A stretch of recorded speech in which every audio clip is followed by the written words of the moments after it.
Media మిత్రులందరికీ కూడా ముందుగా నా హృదయపూర్వకమైనటువంటి నమస్కారాలు. ఈరోజు రెండు ముఖ్యమైనటువంటి అంశాలు మీతో మాట్లాడాలన్నటువంటి ఆలోచనతో ఈ పత్రికా సమావేశం ఏర్పాటు చేయడం జరిగింది. ముందుగా జిహెచ్ఎంసీ పరిధిలో ఉన్నటువంటి ఎలక్ట్రిసిటీ డిపార్ట్మెంట్కు సంబంధించి ఎస్పీడీసీఎల్ సిఎండి అట్లాగే ఎనర్జీ ప్రిన్సిపల్ సెక్రటరీ ఇన్ఛార్జ్గా ఉన్న సందీప్ కుమార్ సుల్తానియా గారు, మన ముష్రాఫ్ గారు, అట్లాగే ఎస్పీడీసీఎల్ సంబంధించిన డైరెక్టర్లు, ఇన్ఛార్జ్ డైరెక్టర్లు, ఎస్సీలు, ఏడీల వరకు అందరినీ ఇక్కడ సమావేశపరిచి హైదరాబాద్ నగరానికి జిహెచ్ఎంసీ పరిధిలో ఉన్నటువంటి కన్జ్యూమర్స్ అందరికి కూడా ఎటువంటి ఇబ్బంది లేకుండా కరెంట్ అనేది నిరంతరం క్వాలిటీ సరఫరా జరగాలని, దానికోసం తీసుకోవాల్సినటువంటి అన్ని చర్యలు జాగ్రత్తగా తీసుకొని ముందుకు పోవాలని చెప్పి వారందరికీ స్పష్టంగా చెప్పడం జరిగింది. వర్షాకాలం, వానలు, రకరకాలైనటువంటి గాలి, వీటితో అక్కడక్కడ స్తంభాలు ఒరిగిపోయేటువంటి ప్రమాదం కానీ, వైర్లు వంగిపోయే ప్రమాదం కానీ, చెట్లు ఎక్కడైనా పడి వైర్ల మీద పడే ప్రమాదం కానీ, ఇవన్నీ ఉత్పన్నం కావటానికి అవకాశం ఉన్నటువంటి సీజన్ ఇది.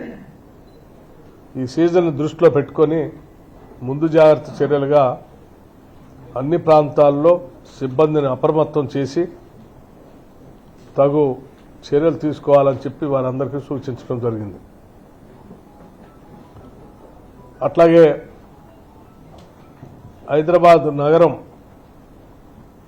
ఈ దేశానికే తలమానికంగా ఉన్నటువంటి గ్లోబల్ సిటీగా ఎదుగుతున్నటువంటి నగరం ఇది. ఈ ప్రాంతానికి పెద్ద ఎత్తున పెట్టుబడులు పెట్టడానికి గ్లోబల్ ఇండస్ట్రీస్ అంటే కార్పొరేట్ హౌజెస్ చాలా పెద్ద ఎత్తున ఇక్కడికి ముందుకు వస్తూ ఉన్నారు. సాఫ్ట్వేర్ రంగం కావచ్చు, ఫార్మా కావచ్చు, బయోటెక్ కావచ్చు, లేకపోతే ఇతరత్ర సర్వీస్ సెక్టర్ కావచ్చు, వీటన్నిటికి సంబంధించి పెద్ద ఎత్తున నగరాన్ని దృష్టిలో పెట్టుకొని మల్టీనేషనల్ కంపెనీస్ అన్నీ వస్తూ ఉన్నాయి. వాటికి కూడా ఎటువంటి ఇబ్బంది కలగకుండా ఇక్కడ పరిశ్రమలు పెట్టుకోవటానికి తగు రీతిలో క్వాలిటీ పవర్ అందుబాటులో ఉందనేటువంటి నమ్మకం కలిగించే విధంగా నిరంతరం సరఫరా చేసే విధంగా ఏర్పాట్లు చేసుకోవాలని వారు చాలా స్పష్టంగా చెప్పడం జరిగింది. వారికి ఉన్నటువంటి గత 7-8 నెలల సంవత్సరాల నుంచి శాఖలో ప్రమోషన్స్ లేవని, తద్వారా చాలామంది ఉద్యోగస్తులు మానసిక ఒత్తిడి గురవుతున్నారని సమావేశం దృష్టి తీసుకొని వస్తే ఆ ప్రమోషన్స్ గురించి కూడా యాజమాన్య స్థాయిలో ఉద్యోగస్తులు అందరితో మాట్లాడి తన నిర్ణయం తీసుకుని ముందుకు పోవాలని చెప్పి వారికి కూడా ఆదేశాలు ఇవ్వడం జరిగింది. హైదరాబాద్ నగర ప్రజలందరూ కూడా నేను విజ్ఞప్తి చేస్తా ఉన్నాను. ఈ శాఖ నిరంతరం ప్రజల కోసం అంకితమై పనిచేసేటువంటి శాఖ. అది అర్ధరాత్రి అయినా, అపరాత్రి అయినా, వర్షం పడుతున్నా, పిడుగులు పడుతున్నా, ఎండలు కాస్తున్నా, అర్ధరాత్రి అయినా కన్జ్యూమర్స్ కంప్లైంట్ చేస్తే వెంటనే స్పందించి పనిచేసేటువంటి సిబ్బంది, ఆ సిబ్బంది అందరినీ మీకోసమే అంటే మన కోసమే నియమించాం, మన కోసమే పనిచేసే స్థాయిలో వాళ్ళంతా కూడా పనిచేస్తూ ఉన్నారు. ఎక్కడైనా ఎవరికైనా ఇబ్బంది ఉంటే ఎలక్ట్రిసిటీకి సంబంధించి 1912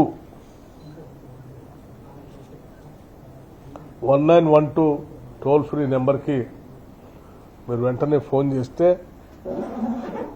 అక్కడ నుంచి ఏ పరిసర ప్రాంతాల్లో ఈ సమస్య ఉత్పన్నమైందో ఆ ప్రాంతానికి సంబంధించిన క్షేత్రస్థాయి సిబ్బందికి కంట్రోల్ రూమ్ నుంచి వెంటనే సమాచారం పంపించడం, వాళ్ళు స్పందించడం అన్నీ జరుగుతాయి.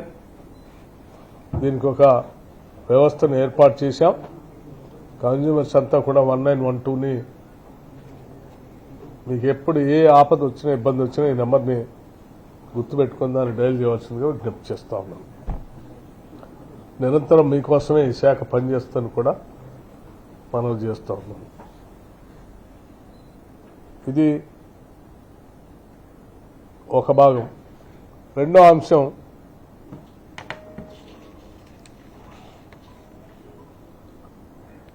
ఈరోజు ఉదయాన్నే నిలువునా విరిగిపడ్డ సుంకిశాల గోడ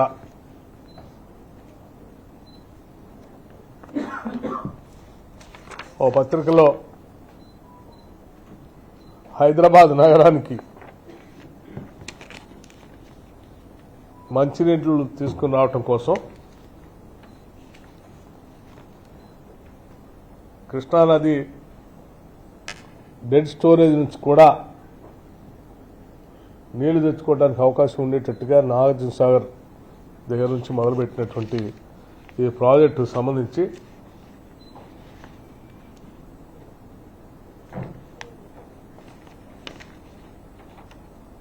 కడుతున్నటువంటి ఈ ప్రాజెక్టులో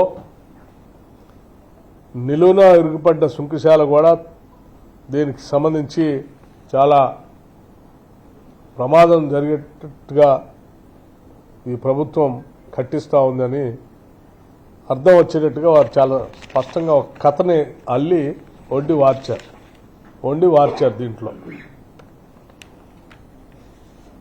సరే, సంతోషం.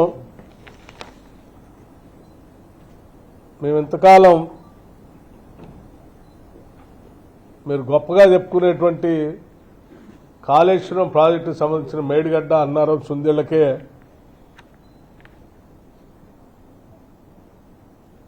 మీ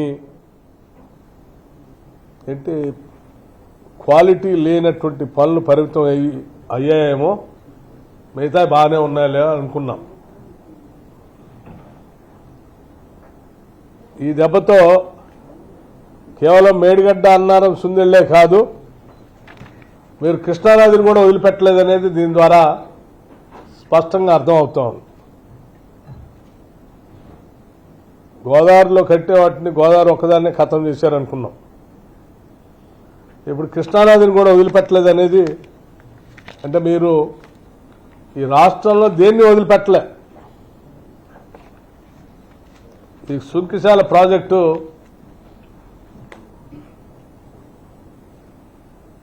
జూలై 2021 నాడు ఆనాటి బీఆర్ఎస్ ప్రభుత్వం అలియాస్ మీ హయాంలో 11/6/2021 నాడు అగ్రిమెంట్ చేసి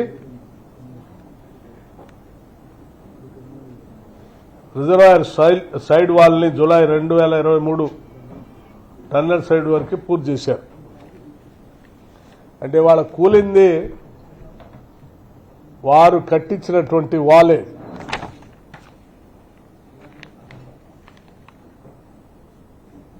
సాగర్లో నీళ్లు వచ్చాయట, నీళ్లు వచ్చినాయి కాబట్టి కూలింది. సాగర్లో నీళ్లు రాకపోతే ఏమొస్తుందండి? సాగర్ కట్టిందే నీళ్ల కోసం. ఆ నీళ్లలోంచే కదా పంప్ హౌస్ కట్టి నీళ్లు తెచ్చుకుందామని, డ్రింకింగ్ వాటర్ తెచ్చుకుందామని. వాటన్నిటిని దృష్టిలో పెట్టుకునే కదా మీరు డిజైన్ చేసి కట్టాల్సింది. అంటే మీ డిజైన్లు ఎంత లోపభూయిష్టంగా ఉన్నాయో దీని ద్వారా చాలా స్పష్టంగా అర్థమవుతుంది. మీ కట్టడాలు, మీ డిజైన్లు, మీ ఎగ్జిక్యూషను, మీ పాలన ఏ రకంగా ఉన్నాయో స్పష్టంగా అర్థం అవుతా ఉంది.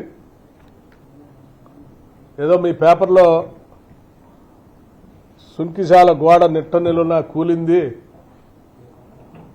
కాంగ్రెస్ ప్రభుత్వం రాగానే ఇవా ఇట్లా కట్టి ఇట్లా కూల్చారని చెప్పడం కోసం ఏదో ప్రయత్నం చేయడం కోసం ఈ దీంట్లో వార్త వండి మార్చారు.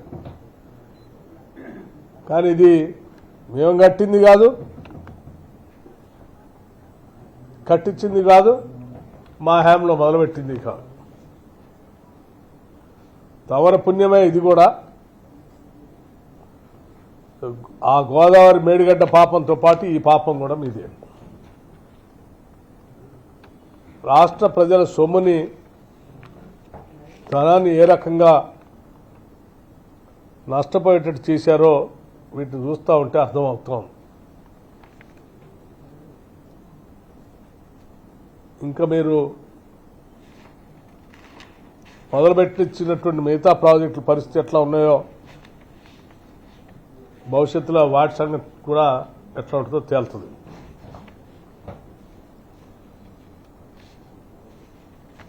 ఇంకా చాలా గొప్పగా ఒళ్ళు గగురు పొడిచే వీడియో కోసం క్యూఆర్ కోడ్ స్కాన్ చేయండి. ఒళ్ళు గగురు పొడిచే విధంగా ఈ కూలిపోయే గోడలను కట్టించి దాన్ని ఇంకా మళ్ళీ గొప్పగా మార్కెటింగ్ చేస్తూ కూలిపోయేదాన్ని ఎవరి మీదనో బురద జరగటం కోసం ప్రయత్నం చేస్తూ ఉన్నారు. శాంక్షన్ చేసింది 2021 నాడు, మొదలుపెట్టింది 2022 నాడు, సైడ్ వాల్స్ కంప్లీట్ చేసింది 2023 జూలై 23కి. పీరియడ్ మొత్తం మీదేనే. దయచేసి ఇంకా నేను ఉన్నది లేనట్టు, లేనిది ఉన్నట్టు భ్రమలు సృష్టించి మీ తప్పిదాలని, మీరు చేసిన పాపాలను ఎవరి మీదనో రుద్ది దానికి ఇంకెవరినో వేరే రకమైనటువంటి వ్యక్తులుగా చిత్రీకరించడానికి మీరు చేసే ప్రయత్నం ఈ డేట్స్తో సహా నేను చెప్పాను, వీటి ద్వారా పూర్తిగా అవగతం అవుతూ ఉంది. ఇది రెండో అంశం. ఈ సుంకిశాల పైన ఇటువంటి నిర్ణయాలు, పనులు చేయటమే కాకుండా ఏదో పత్రిక చేతిలో ఉందని, సోషల్ మీడియా చేతిలో ఉందని, ఓ టీవీ ఛానల్ చేతిలో ఉందని ఆనాడు సంపాదించిన అక్రమ డబ్బంతా పెట్టి వీటన్నిటిని పెంచి పోషిస్తూ ఇటువంటి తప్పుడు కథనాలు రాసి ఇంకా ప్రజల్ని మభ్యపెట్టడం కోసం ప్రయత్నం చేస్తే, అంటే ఎవరి మీదనో తప్పుడు, ఇది ఎవరిదో పాపం అన్నట్టుగా తప్పుడు కథనాలు సృష్టించడానికి ప్రయత్నం చేస్తే తెలంగాణ ప్రజలు ఇప్పటికే చాలా గట్టిగా బుద్ధి చెప్పారు. ఇక భవిష్యత్తులో మిమ్మల్ని లెగవలేరు ఎక్కువ. దీన్ని చాలా తీవ్రంగా తీసుకుంటూ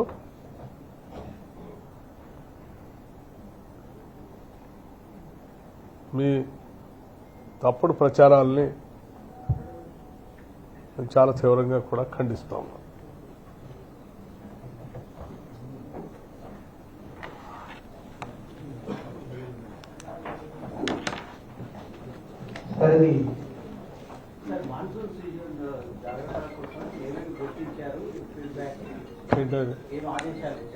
ఏదో ఎలక్ట్రిసిటీలో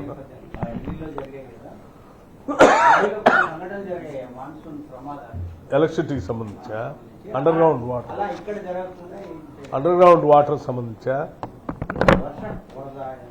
వరద వర్షం వచ్చినప్పుడు తీసుకోవాల్సిన చర్యలు వీటన్నిటికి సంబంధించి ఇప్పటికే హైడ్రా ఏర్పాటు చేసి, అట్లాగే పోలీస్ వ్యవస్థను కూడా గేరప్ చేసి, జిహెచ్ఎంసీ అధికారులని అందరినీ కంబైన్డ్ ఒక యాక్షన్ ప్లాన్తో సిద్ధంగా ఉండాలి ప్రతి అంశాన్ని కూడా ఎదుర్కోవటానికి అని చెప్పి చాలా స్పష్టంగా ఇప్పటికే అసెంబ్లీ సమావేశాలు జరిగిన రోజే రివ్యూ చేసి ముఖ్యమంత్రి గారు ఎవరి బాధ్యతలు వాళ్ళకు అప్పచెప్పడం కూడా జరిగింది. సో ఎటువంటి పరిస్థితులైనా ఎదుర్కోవడానికి ఈరోజు హైదరాబాద్ నగరానికి సంబంధించినటువంటి పాలనా యంత్రాంగం గేరప్ అయి సిద్ధంగా ఉంది, ఇంక్లూడింగ్ ఎలక్ట్రిసిటీ డిపార్ట్మెంట్తో సహా. Thank you. సుంగిసాలది మీరు ఆగస్టు 1కు అది కూలిందన్న వార్తలు వస్తున్నాయి, అది నిజమేనా? ఇప్పుడు దాని పరిస్థితి ఎట్లా ఉంది? ఏమన్నా రిపోర్ట్ తెప్పించుకున్నారా? అది పూర్తిగా వరద వచ్చి లోపల నీళ్లలో సాగర్లో నీళ్ల లోపల ఉన్నటువంటిది ఇది డెడ్ స్టోరేజ్లో కట్టేది కాబట్టి పూర్తిగా ఫ్లడ్ వచ్చింది, మొత్తం మునిగిపోయాం. ఏం కనపడదు కూడా. ఎట్లా ఉందంటే చెప్తాను, నీళ్లు తగ్గిన తర్వాత కానీ చూసి అది ఎలా ఉంది, ఏం చేయాలనేది చర్యలు తీసుకుంటాం. జల విద్యుత్ ఉత్పత్తికి సంబంధించి ముందే మీ బహుశా మీ అందరూ తెలిసే ఉంటుంది. నేను గతంలోనే శ్రీశైలం ఒక నెల రోజుల ముందే పోయి, ఇంకా మాన్సూన్ స్టార్ట్ కాకముందే తీసుకోవాల్సిన చర్యలు, చెప్పాల్సిన పనులన్నీ చెప్పేసి వచ్చేసాం. అయితే దీర్ఘకాలికంగా కొన్ని సంవత్సరాలుగా పెండింగ్ పెట్టేసి ఉంచినటువంటి కొన్ని కార్యకలాపాలు నెలల్లో పూర్తి చేసే కానీ కాకుండా మిగతా అన్ని కంప్లీట్ చేయమని చెప్పేసి తప్పనిసరిగా అండి. అన్నిటి మీద దీని మీద తేలుస్తాం కదా. అధికారులు ఆల్రెడీ ఇప్పటికే అడిగాం. ఆ సంబంధించిన శాఖని పూర్తి వివరాలని గవర్నమెంట్కి సబ్మిట్ చేయమని చేస్తాం.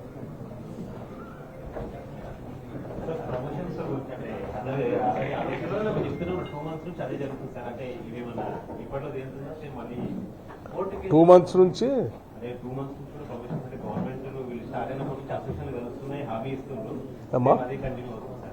2 months నుంచి ఏమైతుంది?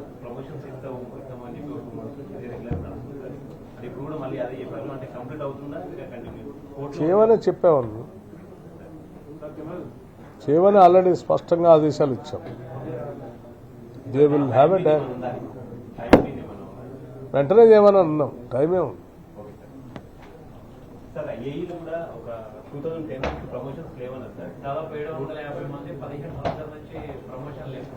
అందుకోసమే రివ్యూలో ఆల్రెడీ ఆ విషయం నా దృష్టి రాగానే చెప్పేసాము. ఆల్రెడీ డీటెయిల్గా ఎక్సర్సైజ్ చేయండి, ప్రమోషన్స్ నిబంధనల ప్రకారం ఎట్లా ఉంటే అట్లా ఇమీడియట్గా టేకప్ చేయండి అని కూడా చెప్పేసాం.